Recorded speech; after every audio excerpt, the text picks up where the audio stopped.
അസ്സലാമു അലൈക്കും dear friends. ഇന്നത്തെ നമ്മുടെ സ്പെഷ്യൽ നിങ്ങൾ ആരും ഇതുവരെയും ട്രൈ ചെയ്ത് നോക്കിയിട്ടില്ലാത്ത ഒരു അടിപൊളി വെറൈറ്റി റെസിപ്പിയാണ്. നമ്മുടെ ഈ വീഡിയോ കണ്ടുകൊണ്ടിരിക്കുന്ന സമയത്ത് നിങ്ങൾക്ക് ഇഷ്ടപ്പെടുകയാണെങ്കിൽ ഒന്ന് ലൈക്ക് ചെയ്തേക്കണേ. അതുപോലെ തന്നെ നമ്മുടെ ഈ ചാനൽ ആദ്യമായിട്ട് കാണുന്നവരും ഇതുവരെയും സബ്സ്ക്രൈബ് ചെയ്യാത്തവരും പ്ലീസ് ഒന്ന് സബ്സ്ക്രൈബ് ചെയ്തേക്കണേ. ഞാനിടുന്ന വീഡിയോസ് ഉടനടി കിട്ടുന്നതിനായി സബ്സ്ക്രൈബ് ബട്ടന്റെ തൊട്ടടുത്ത് കാണുന്ന ബെല്ലൈക്കൺ കൂടി ക്ലിക്ക് ചെയ്തിട്ട് ഓൾ എന്ന ഓപ്ഷൻ എനേബിൾ ചെയ്യാനും മറക്കല്ലേ. ഇന്നത്തെ നമ്മുടെ റെസിപ്പി എന്ന് പറയുന്നത് പച്ചപ്പപ്പായ വെച്ചിട്ട് ഒരു സ്പെഷ്യൽ സ്വീറ്റ് റെസിപ്പിയാണ്. വായിലിട്ടാൽ അലിഞ്ഞിറങ്ങുന്ന ഒരു പ്രത്യേക തരത്തിലുള്ള ഒരു മധുരത്തിൻ്റെ റെസിപ്പിയാണ്. അപ്പോൾ അതിന് വേണ്ടിയിട്ട് ഞാനിവിടെ 1 കിലോ പച്ചപ്പപ്പായാണ് എടുത്തിട്ടുള്ളത്. ഇനി ഇതിൻ്റെ പുറത്തുള്ള ആ തൊലിയെല്ലാം നമുക്കൊന്ന് ചെത്തി മാറ്റാം. ഇപ്പോൾ പപ്പായയുടെ തൊലിയെല്ലാം ചെത്തി മാറ്റിയതിന് ശേഷം രണ്ടായിട്ട് ഇതാ കട്ട് ചെയ്തെടുത്തിട്ടുണ്ട്. ഇനി ഇതിൻ്റെ ഉള്ളിലുള്ള ആ കറുത്ത കുരുവെല്ലാം നമുക്ക് മാറ്റാം. ഇതിൻ്റെ ഉള്ളിലെ കുരുവെല്ലാം എന്താ മാറ്റി നല്ലോണം ക്ലീൻ ചെയ്ത് അത് എടുത്തിട്ടുണ്ട്. അപ്പോൾ ചില പപ്പായയിലൊന്നും കുരുവൊന്നും ഉണ്ടാവില്ല. അപ്പോൾ ഇതിലിപ്പോൾ നിറച്ച് കുരു ഉണ്ടായിരുന്നു. അപ്പോൾ ആ കുരുവെല്ലാം മാറ്റി നല്ലോണം എന്താ ക്ലീൻ ചെയ്തെടുത്തിട്ടുണ്ട്. ഇനി നീളത്തിലൊന്ന് കട്ട് ചെയ്തിട്ട് ചെറിയ ചെറിയ കഷ്ണങ്ങളായിട്ട് ഒന്ന് കട്ട് ചെയ്തെടുക്കാം. അപ്പോൾ എല്ലാം എന്താ ചെറിയ കഷ്ണങ്ങളായിട്ട് കട്ട് ചെയ്തെടുത്തിട്ടുണ്ട്. ഇനി ഇത് 3-4 വെള്ളം ഒന്ന് കഴുകിയെടുക്കാം. കഴുകി വൃത്തിയാക്കി എടുത്ത പപ്പായ കഷ്ണങ്ങൾ ഒരു കുക്കറിലേക്ക് ഇട്ട് കൊടുക്കാം. ഇനി ഇതിലേക്ക് ഒരു 1/2 കപ്പ് വെള്ളം ഒഴിച്ചു കൊടുക്കും. ഒരുപാട് വെള്ളമൊന്നും ഒഴിക്കണ്ട, പപ്പായയിൽ നിന്നും വെള്ളം ഇറങ്ങി വരും. ഇനി ഇത് മൂടി വെച്ച് ഒന്ന് വേവിച്ചെടുക്കാം.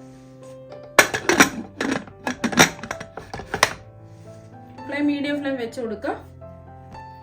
2 വിസിൽ കേട്ടതിന് ശേഷം ഞാൻ ഫ്ലെയിം ഓഫാക്കി കൊടുത്തിട്ടുണ്ട്. ഇപ്പോൾ ഇതിൻ്റെ ആവി മുഴുവനും ഇതാ പോയിട്ടുണ്ട്. ഇനി നമുക്കിതൊന്ന് തുറന്ന് നോക്കാം.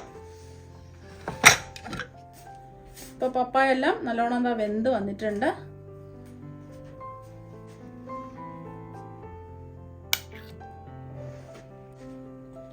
ഇനി ഈ പപ്പായ കഷ്ണങ്ങൾ കുറച്ച് വെള്ളമുണ്ട്, ഈ വെള്ളത്തിൽ നിന്ന് നമുക്ക് എടുത്ത് മാറ്റാം. അപ്പോൾ പപ്പായ കഷ്ണങ്ങളെല്ലാം വെള്ളത്തിൽ നിന്ന് മാറ്റിയിട്ടുണ്ട്. ഇനി കുക്കറിൽ കുറച്ച് വെള്ളമുണ്ട്, ഇത് കളയേണ്ട ആവശ്യമില്ല, നമുക്ക് ആവശ്യമുണ്ട്. ഇനി ഇതിൻ്റെ ചൂടൊക്കെ ഒന്ന് മാറട്ടെ. ഇനി ഒരു കടായിലേക്ക് 250 ml കപ്പിന് 2 കപ്പ് ശർക്കര ഇട്ട് കൊടുക്കാം. 400 ഗ്രാം ശർക്കരയാണ് നമുക്ക് വേണ്ടത്. രണ്ടാമത്തെ കപ്പ് ശർക്കരയും കൂടി ഇട്ട് കൊടുക്കാം. ഇനി ശർക്കര ഉരുക്കിയെടുക്കുന്നതിന് ആവശ്യമായ വെള്ളവും കൂടി ഒഴിച്ചു കൊടുക്കാം. ഞാനിപ്പോൾ ഇതിലേക്ക് 250 ml കപ്പിന് 1/2 കപ്പ് വെള്ളമാണ് ഒഴിച്ചു കൊടുക്കുന്നത്. അപ്പോൾ നമ്മൾ ശർക്കര പൊടിച്ചെടുത്തത് കൊണ്ട് പെട്ടെന്ന് തന്നെ ഇത് ഉരുകി കിട്ടും. മീഡിയം ഫ്ലെയിം വെച്ച് കൊടുക്കുക. ഇതൊന്ന് ഉരുകി വരട്ടെ. ഒന്ന് തിളച്ച് വന്നപ്പോൾ തന്നെ ശർക്കരയെല്ലാം ഇതാ ഉരുകി വന്നിട്ടുണ്ട്. ഒരു നൂൽ പാവൊന്നും ആവേണ്ട ആവശ്യമില്ല. ഇനി ഫ്ലെയിം ഓഫ് ആക്കാം. ഇപ്പോൾ പപ്പായയുടെ ചൂടൊക്കെ നല്ലോണം എന്താ മാറിയിട്ടുണ്ട്.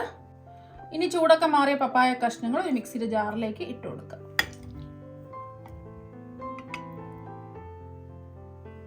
അപ്പം ഞാൻ 2 ബാച്ചായിട്ടാണ് ഇതൊന്ന് അരച്ചെടുക്കുന്നത്.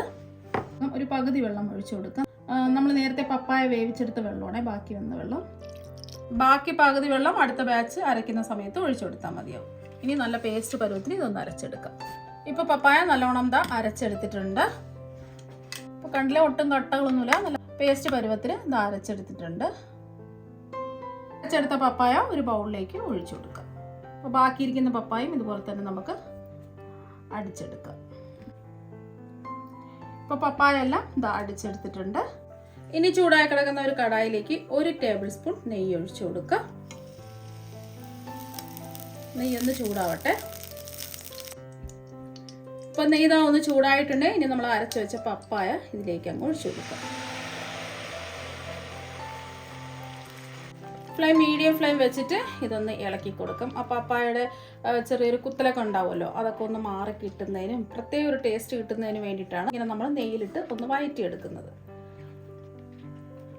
2-3 മിനിറ്റ് ഒന്ന് വഴറ്റിയെടുക്കാം.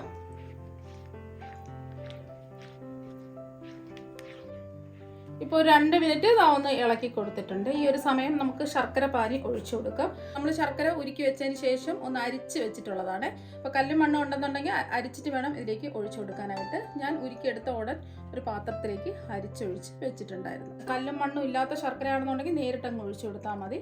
ഒന്ന് ഇളക്കി കൊടുക്കാം. എല്ലാം ഒന്ന് യോജിച്ച് വരട്ടെ.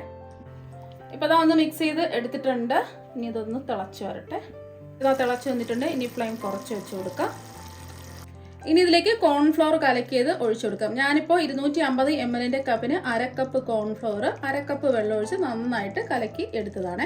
പെട്ടെന്ന് തന്നെ ഒഴിച്ച് പെട്ടെന്ന് തന്നെ ഇതൊന്ന് യോജിപ്പിച്ചെടുക്കാം. ഞാൻ കുറച്ച് വെച്ചിട്ട് വേണം കോൺഫ്ലോർ കലക്കിയത് ഒഴിച്ചെടുക്കാനായിട്ട്. നിങ്ങൾക്ക് കോൺഫ്ലോറിന് പകരം മൈദ എടുക്കാം, അല്ലാന്നുണ്ടെങ്കിൽ അരിപ്പൊടി എടുക്കാം, ഗോതമ്പ് പൊടി എടുക്കാം. അപ്പോൾ കോൺഫ്ലോർ ആകുമ്പോൾ പെട്ടെന്ന് തന്നെ ഇത് സെറ്റായി കിട്ടും.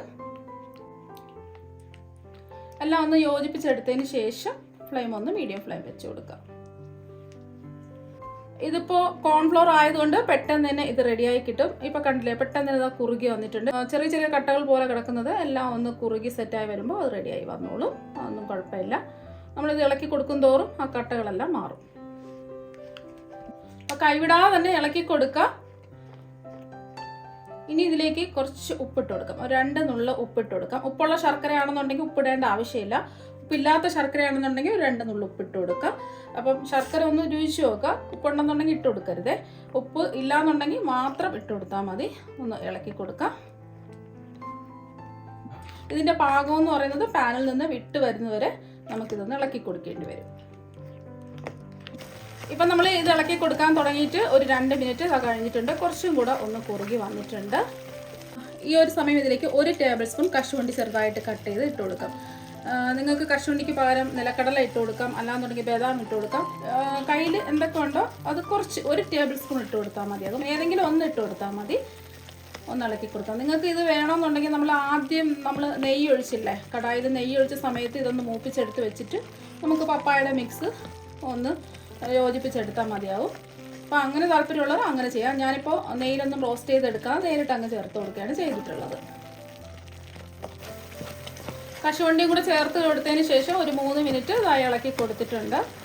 ഇത് അത്യാവശ്യം ഒരു നോർമൽ മധുരമാണ്. നല്ല മധുരമൊക്കെ വേണമെന്നുണ്ടെങ്കിൽ നിങ്ങൾ ഒരു 2.5 കപ്പ് ശർക്കരയൊക്കെ എടുക്കുക. അപ്പോൾ ശർക്കരയ്ക്ക് പകരം നിങ്ങൾക്ക് പഞ്ചസാര വേണമെങ്കിലും എടുക്കാവുന്നതാണ്. പഞ്ചസാര വേണമെന്നുണ്ടെങ്കിൽ കാരമലൈസ് ചെയ്തിട്ട് അങ്ങനെ വേണമെങ്കിലും ഇത് ചെയ്തെടുക്കാവുന്നതാണ്. നല്ല ടേസ്റ്റ് ആയിരിക്കും. അപ്പോൾ കുറച്ചും കൂടെ ഹെൽത്തിയും കുറച്ചും കൂടെ ടേസ്റ്റ് കിട്ടുന്നത് ഈ ശർക്കര ചെയ്യുമ്പോഴാണ്. ഇനി ഇതിലേക്ക് ഫ്ലേവറിന് വേണ്ടിയിട്ട് കുറച്ച് ഏലക്കപ്പൊടി ചേർത്ത് കൊടുക്കാം. ഞാനിപ്പോൾ ഇതിലേക്ക് ഒരു 5 ഏലക്ക അതിൻ്റെ തൊണ്ടൊക്കെ മാറ്റിയതിന് ശേഷം തല്ലിയാണ് ഇട്ട് കൊടുക്കുന്നത്. നിങ്ങൾക്ക് ഇതിന് പകരം നിങ്ങൾക്ക് പഞ്ചസാരയും കൂട്ടിച്ചേർത്ത ഏലക്കപ്പൊടിയാണെന്നുണ്ടെങ്കിൽ 1 ടീസ്പൂൺ ഇട്ട് കൊടുക്കുക. സാധാരണ ഏലക്കപ്പൊടിയൊക്കെ ആണെന്നുണ്ടെങ്കിൽ ഒരു 1/4 ടീസ്പൂൺ ഇട്ട് കൊടുത്താൽ മതിയാവും. വീണ്ടും ഇതൊന്ന് ഇളക്കി കൊടുക്കാം. ഈ ഹൽവ നല്ല അടിപൊളി ടേസ്റ്റാണ്. ഇത് പച്ചപ്പപ്പായ കൊണ്ടാണ് ഈ ഹൽവ തയ്യാറാക്കിയതെന്ന് ആരും പറയില്ല. അത്രയ്ക്ക് അടിപൊളി ടേസ്റ്റാണ്. അപ്പോൾ ഒരു പ്രാവശ്യം നമ്മൾ ഉണ്ടാക്കി നോക്കുകയാണെന്നുണ്ടെങ്കിൽ വീണ്ടും വീണ്ടും ഉണ്ടാക്കി കഴിക്കാൻ തോന്നും. അപ്പോൾ നമ്മുടെ വീട്ടിലെല്ലാം എപ്പോഴും ഉള്ളതാണല്ലോ ഈ പപ്പായ. നമ്മളെ വീട്ടുമുറ്റത്തെല്ലാം ഉള്ളതാണ് ഈ പപ്പായ. അപ്പോൾ ഈ പപ്പായ വെച്ചിട്ട് നിങ്ങൾ ഒരു പ്രാവശ്യം ഇതുപോലെ ഒന്ന് ട്രൈ ചെയ്ത് നോക്കുക. ഏലക്കപ്പൊടി ചേർത്തതിന് ശേഷം വീണ്ടും ഒരു 2 മിനിറ്റും കൂടി ഇളക്കി കൊടുത്തിട്ടുണ്ട്. ഇനി ഇതിലേക്ക് ലാസ്റ്റിൽ നമുക്ക് 1 ടീസ്പൂൺ നെയ്യും കൂടി ഒഴിച്ചു കൊടുക്കാം. ലാസ്റ്റ് നമുക്ക് 1 ടീസ്പൂൺ നെയ്യ് ഒഴിച്ചു കൊടുത്തിട്ടുണ്ട്. പെട്ടെന്ന് തന്നെ ഇത് പാനിൽ നിന്ന് വിട്ട് വരുന്നത് നമുക്ക് കാണാൻ പറ്റും. അപ്പോൾ നെയ്യ് ഒഴിച്ചു കൊടുക്കുമ്പോൾ പെട്ടെന്ന് പാനിൽ നിന്ന് ഇതുപോലെ റെഡിയാക്കി കിട്ടും. ലാസ്റ്റ് നിങ്ങൾക്ക് 1 ടീസ്പൂണിന് പകരം 2 ടീസ്പൂൺ നെയ്യ് ഒഴിച്ചു കൊടുക്കാവുന്നതാണ്. കണ്ടില്ലേ, പാനിൽ നിന്ന് നമ്മൾ നെയ്യ് ഒഴിച്ചു കൊടുത്തപ്പോൾ പാനിൽ നിന്ന് വിട്ട് വന്നിട്ടുണ്ട്. ഇത്രയും മതി. നെയ്യ് ഒഴിച്ചു കൊടുത്തതിന് ശേഷം ഒരു 2 മിനിറ്റും കൂടെ ഇളക്കി കൊടുത്തിട്ടുണ്ട്. ഇത്രയും മതി. ഇനി ഒരുപാടങ്ങ് ഇളക്കി കൊടുക്കണ്ട. എന്നാൽ പിന്നെ നമ്മുടെ ഹൽവ കുറച്ചും കൂടെ കട്ടിയായി പോവും. നല്ല ജെല്ല് പോലെ നല്ല സോഫ്റ്റ് ആയിട്ട് ഇരിക്കണമെന്നുണ്ടെങ്കിൽ ഈ ഒരു പരുവാകുമ്പോൾ ഫ്ലെയിം ഓഫാക്കി സെറ്റ് ചെയ്യാൻ വെക്കണം. കുറച്ചും കൂടെ നല്ല ഹാർഡായിട്ട് നല്ല കട്ടിയായിട്ടാണ് വേണ്ടതെന്നുണ്ടെങ്കിൽ നമ്മൾ കടിച്ച് തിന്നാൻ പാകത്തിന് നല്ല കട്ടിക്കാണ് വേണ്ടതെങ്കിൽ 2-3 മിനിറ്റും കൂടെ ഇളക്കി കൊടുക്കേണ്ടി വരും. ഞാനിപ്പോൾ ഫ്ലെയിം ഓഫാക്കിയാണേ. ഇത്രയും മതി. ഇനി നെയ്യ് തടവിയ ഒരു പാത്രത്തിലേക്ക് ഇത് സെറ്റ് ചെയ്യാൻ വയ്ക്കാം.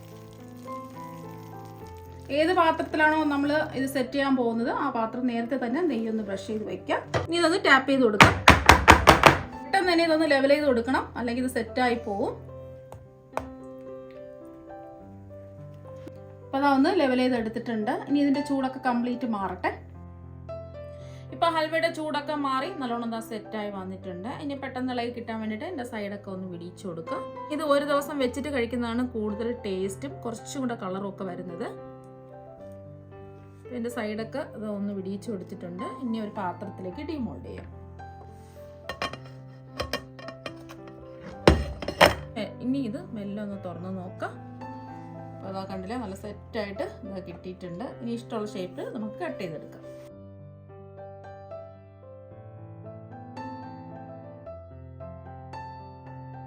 എല്ലാം കട്ട് ചെയ്തെടുത്തിട്ടുണ്ട്. ഇപ്പോൾ കട്ട് ചെയ്തതിൽ നിന്ന് ഒരു പീസ് എടുത്തിട്ടുണ്ട്.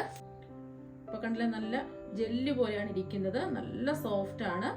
കഴിക്കാൻ വേണ്ടിയിട്ട് അടിപൊളി ടേസ്റ്റ്. അതിൽ പ്രത്യേകിച്ച് ഒരുപാട് നെയ്യിൻ്റെയോ തേങ്ങാപ്പാലിൻ്റെയോ ഒന്നും തന്നെ ആവശ്യമില്ല. നമ്മൾ 1 ടേബിൾ സ്പൂണും 1 ടീസ്പൂൺ നെയ്യ് മാത്രമല്ല ചേർത്ത് കൊടുത്തിട്ടുള്ളത്. നെയ്ക്ക് പകരം നിങ്ങൾക്ക് വെളിച്ചെണ്ണയിലും ചെയ്തെടുക്കാവുന്നതാണ്. നെയ്യിൽ ചെയ്തെടുക്കുമ്പോൾ കുറച്ചും കൂടെ ടേസ്റ്റ് കൂടുതൽ കിട്ടും.